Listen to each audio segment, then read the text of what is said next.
How free is God? What can God do and what can God not do? The question you're raising is the question of divine omnipotence. And although omnipotence is very difficult to define with great philosophical precision, I think we can get a rough and ready idea of this property by saying that an omnipotent being is a being which is capable of doing anything that is logically possible for someone to do in that situation.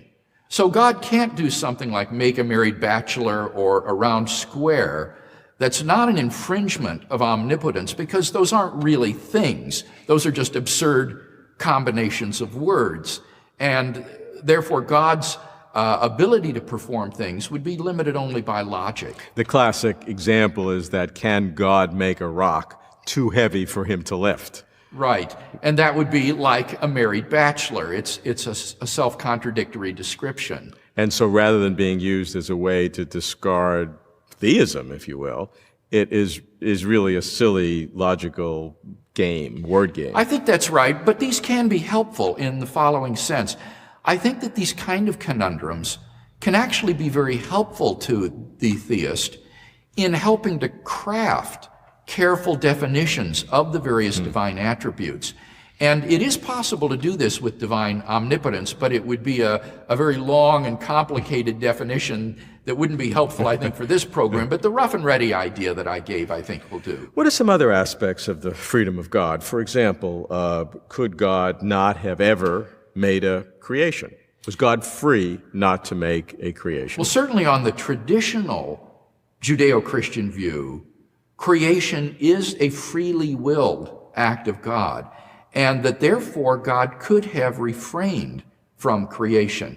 And philosophers will express this by saying that we can conceive of a possible world in which God alone exists. And there's no space, there's no time, there is nothing exterior to God. God alone exists in that possible world. And that does seem to be a conceivable world.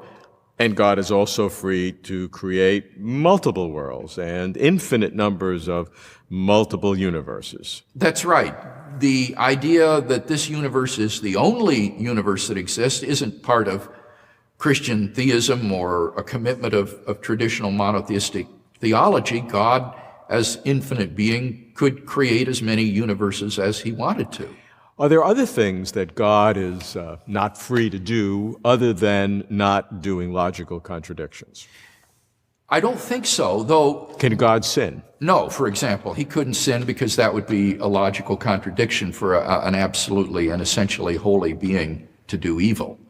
So, but that requires you to define as God's essence Yes. a holy being who Right. is wholly good. Right, and that I think is part of the definition of God. As St. Anselm said, God is the greatest conceivable being, and so he would have to be a perfect being, and that would include moral perfection. I see a slight difference between God being unable to create a married bachelor and God being unable to sin because God is good. Because in one case, it's just a fundamental contradiction. In the other case, it's a contradiction of what you assume to be a hard and fast characteristic of God. I don't think there's any metaphysical distinction between the two. Both of them describe logical impossibilities. But I think what you're hitting on is that when we think of a married bachelor, it's just very evident that that's a self-contradictory sort of description. But when you say a God who sins, that might not appear on the surface as contradictory to some people. But I do think that when you cash out the conception of who God is, namely the greatest conceivable being, a perfect being, then it's evident that moral imperfection would be incompatible with such a being, and therefore, if God exists, he would be essentially good, and therefore incapable of sin. I can follow that if God is essentially good, then it is a contradiction.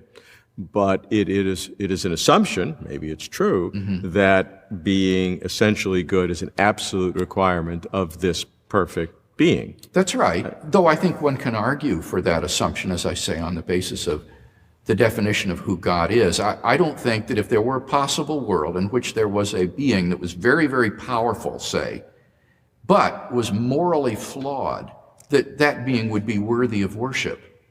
To be worthy of worship, a being has to be morally perfect. And any being that is not worthy of worship can't be God, it would seem to me, because you wouldn't owe him worship, and God is to be worshiped. So I do think it belongs to the very concept of God, when you reflect on it, that he be morally perfect. Some of these arguments, although making sense one to the other, do have a circularity to them, because you're using the fact that you're characterizing a God to be worshipped as if worshipped is like an independent variable. I mean, maybe there's an omnipotent being who's almost perfect, and maybe we should worship or maybe not. I mean, I can't eliminate those possibilities. But surely you can. I mean, think about it. Do you think if there were a being that were extremely powerful, right, that would merit worship? Does might make right? I don't think so. It seems to me that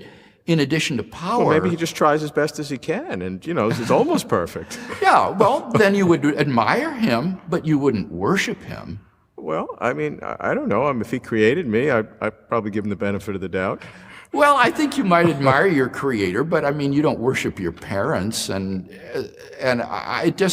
so I don't think that just being one's creator or even being extremely powerful would merit the kind of attitude that worship involves. So the whole thing is what you mean by God. If you're talking about God with a big G, I do think things like moral perfection, omnipotence, omniscience, omnipresence belong to the concept of that. If you're talking about God with a little g, like the gods of Greece and Rome or something, well, clearly those kinds of gods aren't morally perfect. So that's why I recur repeatedly to Anselm's concept of God as the greatest conceivable being, that there is no being conceivably greater than God. And since to be morally perfect is a perfection, a greatest conceivable being would have to be morally perfect. If there were some being that was morally imperfect, well, I could conceive of something greater than that. And so that being wouldn't be God. According to that definition. Yes. Are there any other things that God can't do? Yeah, I think that here we come to this issue that is raised by God's omniscience and the theory of middle knowledge, which says that there are statements about how people would freely choose in certain circumstances. And the interesting thing about these kinds of statements is that they are contingent. They are not necessary truths like the truths of mathematics. In different possible worlds, we may choose differently in the same circumstances, so they're contingent. And yet they are independent of God's will. God doesn't determine how you shall freely choose in the circumstances that you find yourself in. And what that means So God is not then free to determine those acts. That's right. So that's a limitation on God's own freedom. Yes, that's right.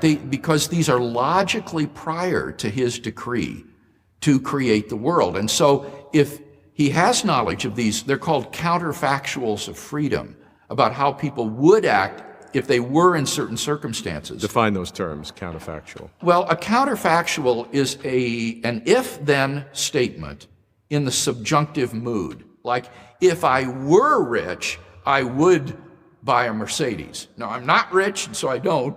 But if I were, then I would. That's a counterfactual. It states an if-then hypothetical in the subjunctive mood. And the idea here is that God knows the truth value of all these counterfactuals about how creatures would freely choose in any circumstances they might be placed in. And if he does know these prior to his divine decree, then he doesn't determine those. He doesn't determine how you would act freely in any circumstances you might be in. And therefore, these lie, in that sense, outside his ability or power to determine. Now, what that means is that there are logically possible worlds which are not feasible for God to create, because if he were to place the creatures in those circumstances, they wouldn't do that thing. They would do something else. So the theory of middle knowledge says that are all of these possible worlds that God knows that are possibilities, But then there's a subset, a proper subset of these, which are all of the feasible worlds that God could actualize, given the truths of these counterfactuals of freedom about how creatures would act. And then he chooses the one that he thinks are the proper ones to make real. That's right. And then he will pick one of these feasible worlds to be the actual world. And so that's a very interesting, I think, limitation upon God's freedom. Again, it's purely logical because it's based upon the logical impossibility of making someone freely choose something. That is logically impossible. It's contradictory. So it's not an infringement on God's freedom that goes beyond logic, but it does have very interesting implications for God's providence over the world and for the evil and the imperfections that are in the world. Because it may be that there was no world feasible for God in which everybody always freely chose to do the right thing. It's possible that in any feasible world, some free creatures at least would go wrong and there would be sin and evil in the world. So this has very interesting repercussions for questions about the evil in the world and the other imperfections and limitations in the world.